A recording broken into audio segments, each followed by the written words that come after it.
Hola a todos, ¿qué tal? ¿Cómo estáis? Bienvenidos a una efeméride con historia. Hernán Cortés, quien fue conquistador de México, murió en el año 1547, pero su muerte pudo haberse producido mucho tiempo antes, y no precisamente por acciones derivadas del proceso de dicha conquista. Parece ser que cuando ya estaba asentado en aquellas tierras, en el año 1528, fue picado por un alacrán. Pero no era un alacrán cualquiera, se trataba del llamado alacrán de Morelos, uno de los más venenosos del mundo. Cuentan que el día en que el alacrán le picó, Cortés andaba recorriendo unas plantaciones de morera, y es que no hacía sino atender su negocio de la seda. Su idea era comercializar la seda en el Nuevo Mundo, algo hasta ese momento nunca intentado. Para ello creó la infraestructura adecuada.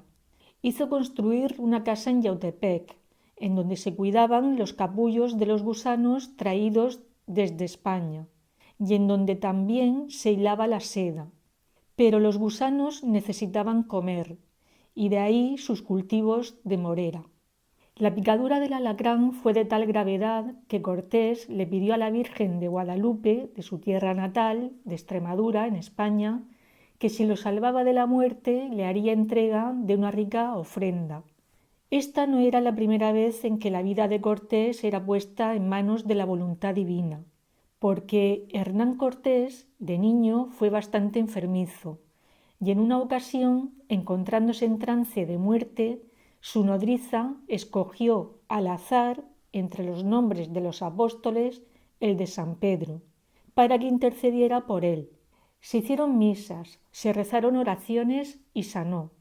Por ese motivo, Cortés tuvo a San Pedro por su intercesor y mandaba dedicarle una misa cada año en su día.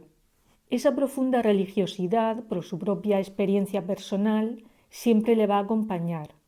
En este sentido, solía llevar consigo una medalla de la Virgen María y otra de San Juan Bautista. Día a día rezaba sus oraciones y oía misa. Y en su actividad como conquistador, y siguiendo las premisas impuestas por Isabel la Católica, que era la salvación de los indios, lo primero que hacía al llegar a un poblado era hacerles una predicación de la fe por medio de un intérprete, así como colocar una imagen de la Virgen María o una cruz. Siendo gobernador y capitán de la Nueva España, llegó a decretar la asistencia obligatoria a misa para todos, pero los indígenas y algunos españoles, entre ellos conquistadores, no eran puntuales o simplemente decidían no asistir, motivo por el cual los frailes se quejaron a Cortés. Para poner freno a esta situación, éste decretó que ante la osadía de no asistir al ritual, la persona fuera castigada con 15 o 20 azotes una vez terminada la misa, y además que fuera azotado frente a todos. Pero en el fondo nadie creía que realmente esa pena finalmente fuera aplicada, ni a los señores españoles ni a los caciques indígenas. Pero un día ocurrió que la misa se empezó a oficiar con la ausencia de Cortés. En un momento dado apareció, pero cuando ya había pasado el límite que él mismo había establecido. Entonces se sentó sin decir nada. Al finalizar la misa nadie esperaba que la pena fuera aplicada a la misma persona que la había ideado. Así que fue una gran sorpresa para todos cuando Cortés se dirigió al altar una vez terminada la misa, se retiró las prendas superiores, se arrodilló y el fraile le dio los correspondientes azotes. Pero volvamos al día en que le picó un alacrán. López de Gomara, cronista de la conquista española de México, comenta que cuando Cortés terminó su plegaria a la Virgen de Guadalupe, apareció un indio anciano en la puerta de su casa y, sabedor de lo que acontecía, trajo con él un montón de hierbas y un brebaje. Con ese bebedizo Hernán Cortés se recuperó y cumplió su promesa. Encargó a un orfebre de Nueva España una especie de relicario con forma de alacrán y además que fuera elaborado con los metales más nobles, que empleara oro, esmeraldas y otras piedras preciosas, y en su interior el alacrán que le picó. Cortés presentó la ofrenda a la Virgen de Guadalupe en el monasterio del mismo nombre en 1528. Y todo esto se sabe porque en el inventario del monasterio del año 1597 y realizado por Fray Gabriel de Talavera, quien era uno de los monjes del monasterio, se encuentra la mención de la joya. Por cierto que esta no va a ser la única conexión del monasterio de Guadalupe con la conquista del Nuevo Mundo, porque en él también se dispusieron las órdenes que Colón necesitaba para emprender el viaje a aquellas tierras. A día de hoy, sin embargo, la joya presentada ante la Virgen por Cortés ya no se encuentra en donde él quiso que estuviera. Desapareció a consecuencia de la desamortización de bienes eclesiásticos llevada a cabo por el ministro Juan Álvarez Mendizábal en 1835. Las desamortizaciones consistían en expropiar y poner en el mercado los bienes que no se podían comprar ni vender, especialmente los de la Iglesia católica. Pero ocurrió que dicha desamortización se caracterizó por la corrupción, porque al final esos bienes terminaron en manos de unas cuantas familias adineradas. Y es en ese punto de la historia en donde se pierde el rastro de la ofrenda que Cortés hizo a la Virgen de Guadalupe. La última referencia a la joya aparece en un artículo titulado La advocación de Nuestra Señora de Guadalupe por los conquistadores de México. Está fechada en 1948 y apareció incluida en la revista Guadalupe, que es una publicación del propio monasterio. Y en ese artículo se refería a la joya de la siguiente manera. Con motivo de los actos en honor de Hernán Cortés, se refería a los actos que iban a tener lugar en México, quiero mandar a vuestro reverendo mi granito de arena para que lo deposite a los pies de la patrona de la hispanidad y aumente el acervo común de la que recogió el Escorpión, alhaja preciosa conservada hoy en esta capital, regalo del no solo conquistador, sino también evangelizador del Anáhuac, hoy México. De estas palabras se desprenderían que la joya fue enviada a México como ofrenda a la Virgen y que, en teoría, tendría que encontrarse en la Basílica de Guadalupe, en la Ciudad de México. Sin embargo, y en su día, tanto en el archivo como en el Museo de la Basílica, dijeron no tener registro de la joya ni de su envío. Por lo tanto, probablemente el relicario de Cortés se encuentre en manos de algún coleccionista privado. La faceta de Hernán Cortés como emprendedor no se limitó solo a la producción de seda. Pidió a Carlos I de España que ordenase a la casa de contratación que los navíos trajesen plantas en todos los viajes, entre ellas el trigo, al que dedicó extensas plantaciones, tantas que el precio del pan llegó a bajar. Igualmente plantó caña de azúcar para exportar, producto que ya conocía de su tiempo de terrateniente en Cuba. Se preocupó del injerto en la vid para hacer productivas las vides americanas, porque su aspiración fue asimilar productos españoles en América y viceversa. Ejemplos de ello fueron los frijoles, el chile, el cacao.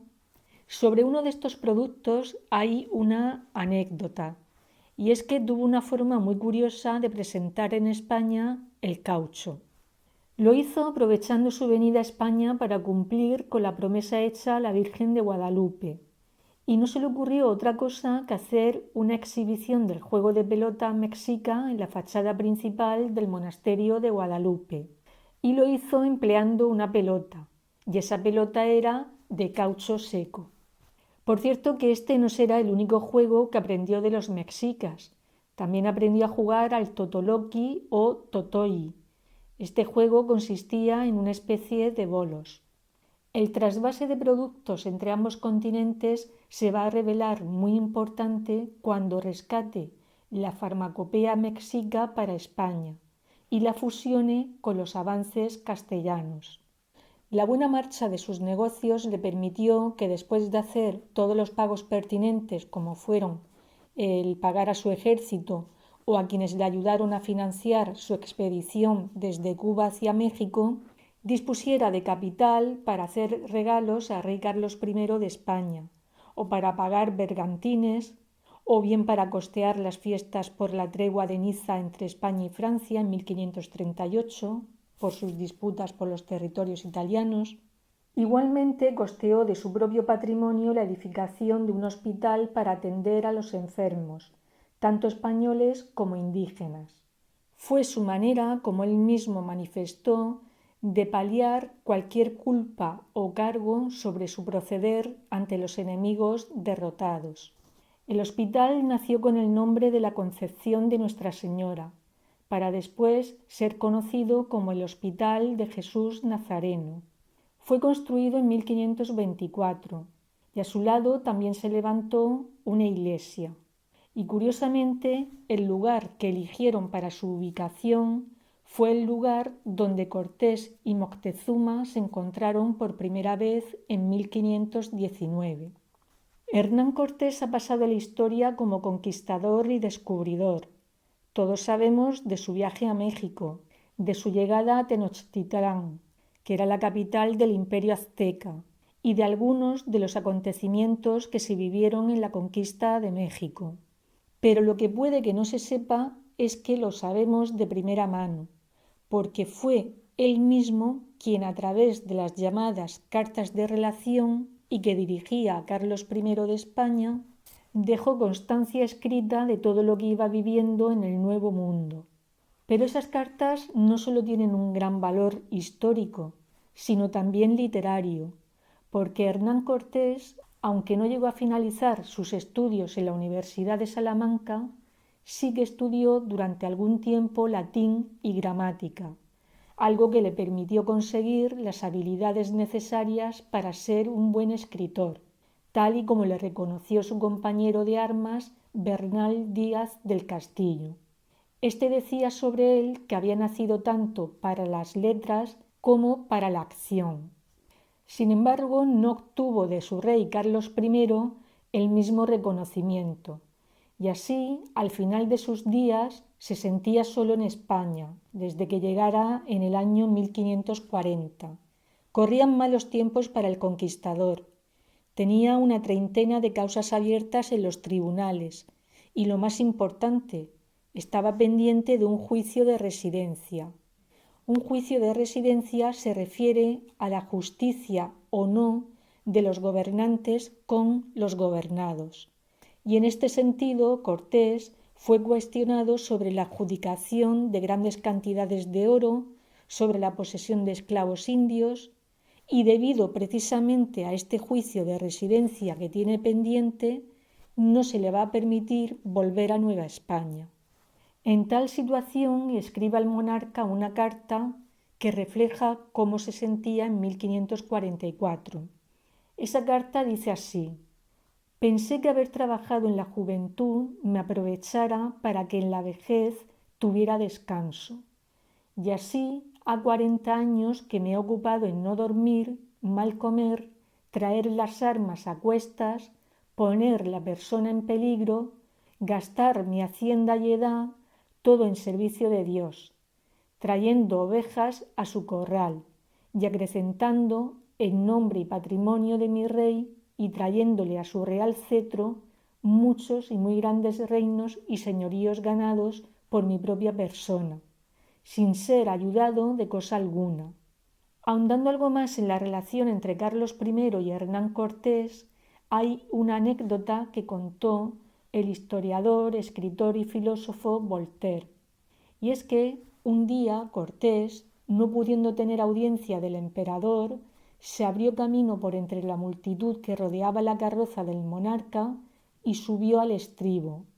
Carlos I preguntó que quién era ese hombre, y Cortés contestó: «El que os ha dado más reinos que ciudades os dejaron vuestros padres». La sentencia del juicio de residencia final no fue dictada, por lo tanto Hernán Cortés tuvo que permanecer en España. Tiempo después, agobiado por la tristeza, se refugió en la casa de un amigo en Castilleja de la Cuesta, cerca de Sevilla.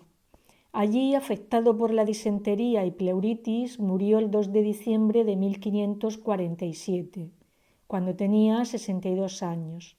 Como digo, no hubo sentencia en el juicio de residencia, pero Hernán Cortés estableció en su testamento una serie de estipulaciones encaminadas a enmendar los posibles fallos que hubiera podido cometer en el Nuevo Mundo. Así, por ejemplo, respecto a los indígenas, dejó dicho lo siguiente: porque acerca de los naturales de Nueva España ha habido muchas dudas y opiniones sobre si se han podido tener con buena conciencia o no, y hasta ahora no está determinado, cuando que todo aquello que se averigüe que en este caso se debe hacer para el descargo de las conciencias en lo que toca a estos esclavos de la dicha Nueva España, que se haga y cumpla en todos los que yo tengo. Igualmente estableció que si se comprobaba que algunos de los terrenos que habían sido tomados para cultivar tenía ya propietario, que fuera restituido al mismo con la indemnización correspondiente. Y por último mandó, y leo textualmente, que si en algún tiempo se averiguara que yo en cualquier manera fui mal informado y alguna cosa he llevado que no me perteneciera y de la que yo hasta el día de hoy no he tenido noticia, mando que si pareciere haberlo llevado, se restituya a las personas a quien de derecho perteneciera. Según Cervantes de Salazar, quien redactó la crónica de la Nueva España, y López de Gómara, Cortés fue una persona a quien le gustaba hacer amigos y conservarlos. Era buen comedor y templado en el beber, nada regalado, le gustaba la fiesta y los placeres. Era bien hablado, gracioso y tranquilo al hablar. Se hacía obedecer y respetar de manera muy ingeniosa. Era muy aficionado a los dados y naipes. Era tan severo que por mucho que se le suplicase no bastaba para que dejara de aplicar el peso de la ley. Era muy sufrido en sus adversidades. Llevó a cabo muchas proezas. Su ánimo era invencible. Sentía mucha curiosidad por todo lo que descubría. Por ese motivo se hacía acompañar de científicos a los que pagaba con su propio dinero. Solía vestir de manera impecable. Era muy ambicioso.